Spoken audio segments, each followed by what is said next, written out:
Nobody asked for this. But today, I'm going to challenge myself. Instead of building the fastest gaming PC, I'm going to build the slowest one possible.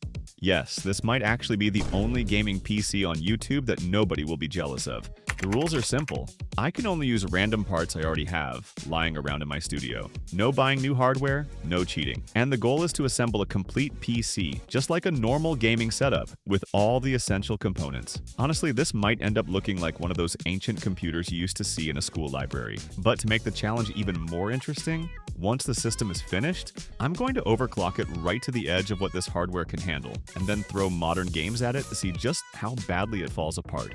So the real question is, how terrible can this PC actually be? Alright, let's start picking the parts and see what kind of disaster we're about to create.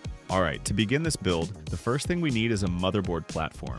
Right here on the table, I have a whole collection of boards from different generations. The newest one here would be a Intel B760 chipset motherboard using the LGA 1700 socket. But today, we're not trying to build the best PC possible. We're trying to build the worst one. So from this entire pile, I started digging for the oldest and weakest option I could find. And eventually, I found it. This is an Intel G41 chipset motherboard, designed for the classic LGA 775 socket.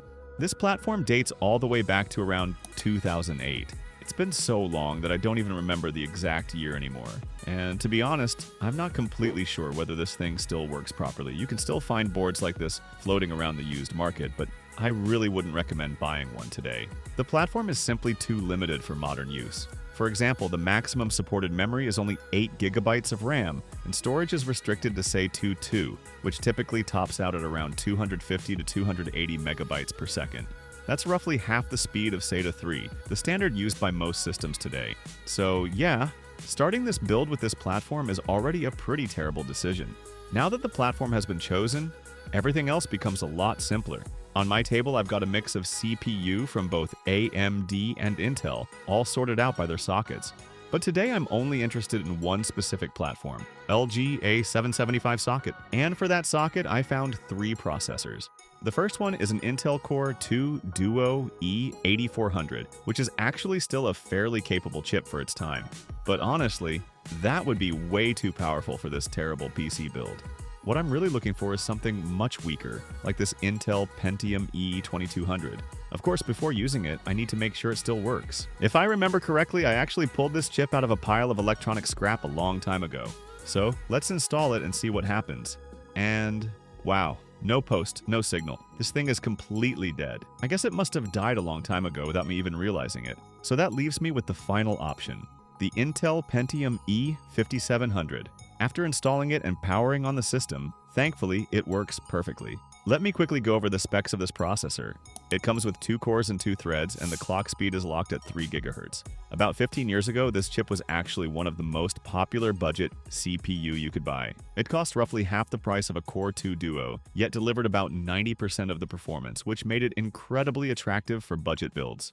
But fast forward to 2023 and the Pentium brand was officially retired, marking the end of a very long chapter in Intel's history. To cool this CPU, I'm just going to use a basic stock cooler from Intel. Honestly, I don't really care how effective it is. If it keeps the chip from immediately overheating, that's good enough for me. Next up is the RAM. To make this system as bad as possible, I'm not even going to run it in dual channel mode. Instead, I'll install just a single 4 GB stick, leaving the system stuck in single channel. That way, the performance stays exactly where we want it, as terrible as possible. Now let's talk about the graphics card. Honestly, there isn't much of a choice here. This NVIDIA GeForce GT 210 is easily the weakest GPU I own.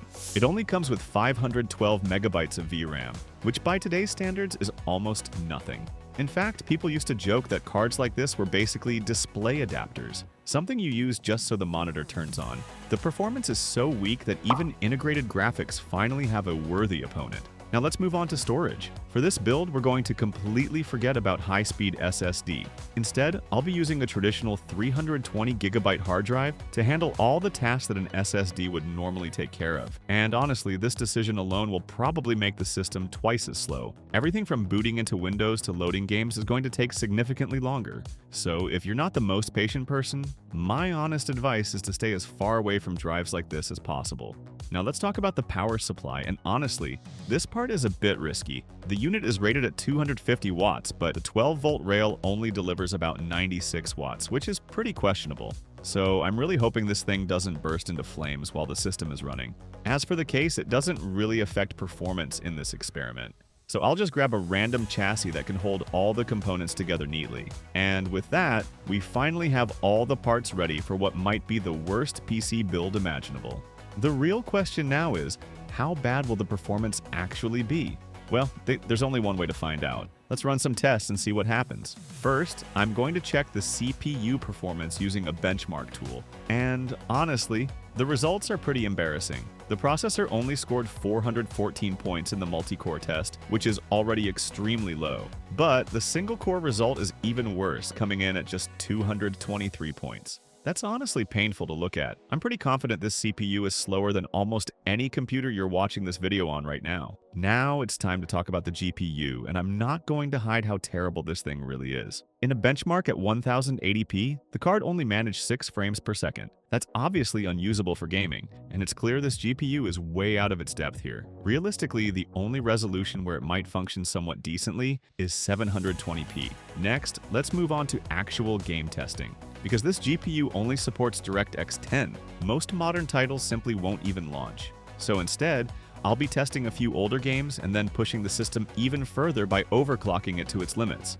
Let's start with a game everyone knows, Minecraft. At 1080p resolution, I set the render distance to the absolute minimum, 2 chunks. Without any overclocking, just walking around the world gives me around 50 frames per second. But whenever new terrain loads in, the frame rate can suddenly drop to around 20 frames per second. Technically, the frames per second isn't terrible, but the visual experience is awful. With the render distance that low, the moment you fly up into the air, you can barely see anything below you. So what happens if I increase the render distance to 8 chunks? Well, things get ugly.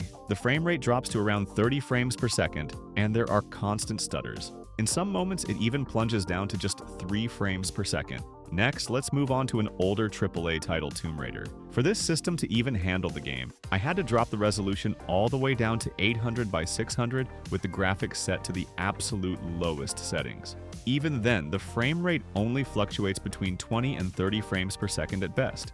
Technically, it's playable, but the experience is definitely far from smooth. Now let's try the third game, Left 4 Dead 2. At 720p with low settings, the frame rate sits around 60 frames per second most of the time.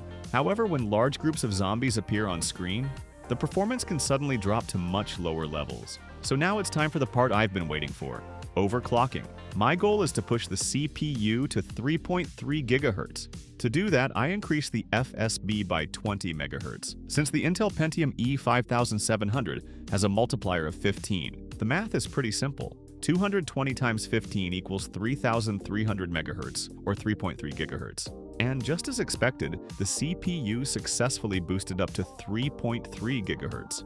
For the GPU, I increased the clock speed by about 5%. After that, I went back to test Minecraft again. This time, the frame rate improved by roughly 10 frames per second compared to the stock settings. At 8 chunks, it also gained around 10 extra frames, although occasional stuttering still happens.